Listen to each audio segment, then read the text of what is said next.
एक महत्त्वाची बातमी, विमान वाहतूक प्रशासनाला पुणे पोलिसांनी ईमेल केला होता। ईमेल नंतर भारतीय हवाई हद्दीमध्ये असलेलं विमान माघारी बोलवलं असं अमितेश कुमार म्हणाले। तर ऋषिकेश सावंत बँकॉक प्रकरणावर पुणे पोलीस आयुक्तांनी ही माहिती दिली आहे। ऋषिकेश राज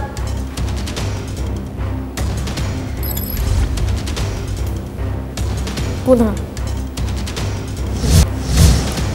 एक महत्त्वाची बातमी, विमान वाहतूक प्रशासनाला पुणे पोलिसांनी ईमेल केला होता आणि या ईमेल नंतर भारतीय हवाई हद्दीमध्ये असलेलं विमान माघारी बोलवलं।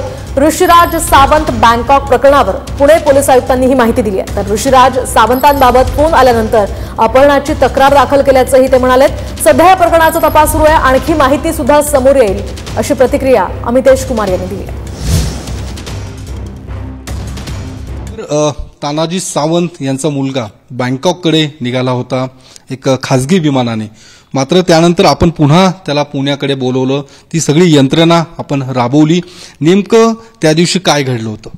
बरोबर आहे, आमच्याकडे कंट्रोल रूमला एक कॉल आला होता। ते कॉलमध्ये त्यांच्या मुलाची किडनॅपिंग झाल्याची तक्रार होती। इमिजिएटली पोलिसांनी अत्यंत गंभीर प्रकरण असल्यामुळे आणि किडनॅपिंगचे कोणत्याही प्रकारमध्ये अत्यंत गंभीरतेने पोलीस दखल घेतात। इमिजिएटली FIR जे प्राप्त झाला होता त्या अनुषंगाने गुन्हा दाखल करण्यात आला होता आणि प्राथमिक तपासामध्ये ते मुलं किडनॅपिंगचे फिर्यादमध्ये मुलं कुठे गेलेले आहे सुरुवाती काळात समजला नव्हता। नंतर प्राथमिक तपासामध्ये हे समजलं की ते पुणे एअरपोर्ट विमानतळावरून एका खाजगी विमानाने ते रवाना झालेली आहे, म्हणून इमिजिएटली त्याचे फ्लाईट डिटेल्स हस्तगत करण्यात आली होती आणि DGCA आम्ही इमिजिएटली मेल पाठवले होते की यामध्ये अशाशा प्रकारचे किडनॅपिंगची घटना घडलेली आहे आणि त्यामध्ये ते फ्लाईटवर गेलेली आहे, आपण आपल्या स्तरावर योग्य कारवाई करावी आणि जर शक्य असतील तर त्यांना इंडियन सॉइलवर लँड करावी। त्या दृष्टिकोनातून त्यांनी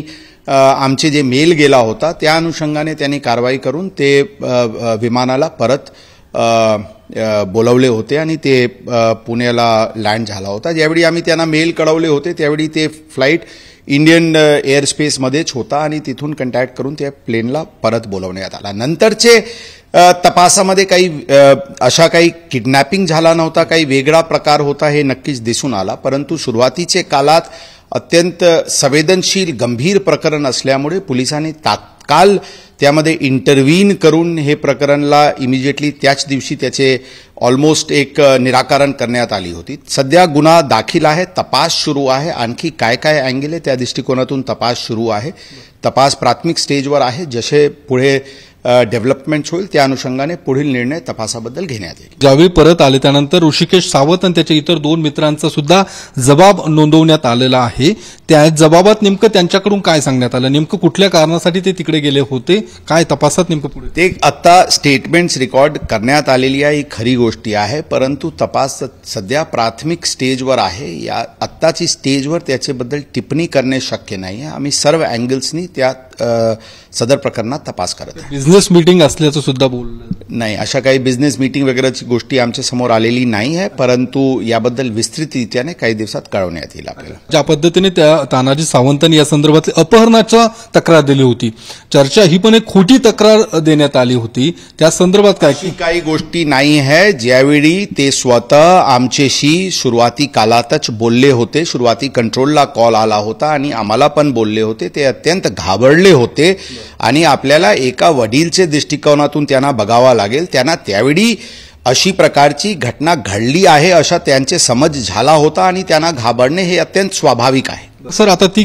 तक्रार जी आहे ती मागे घेण्यासंदर्भात काही आपण तक्रार घेण्यात आलेली नाही।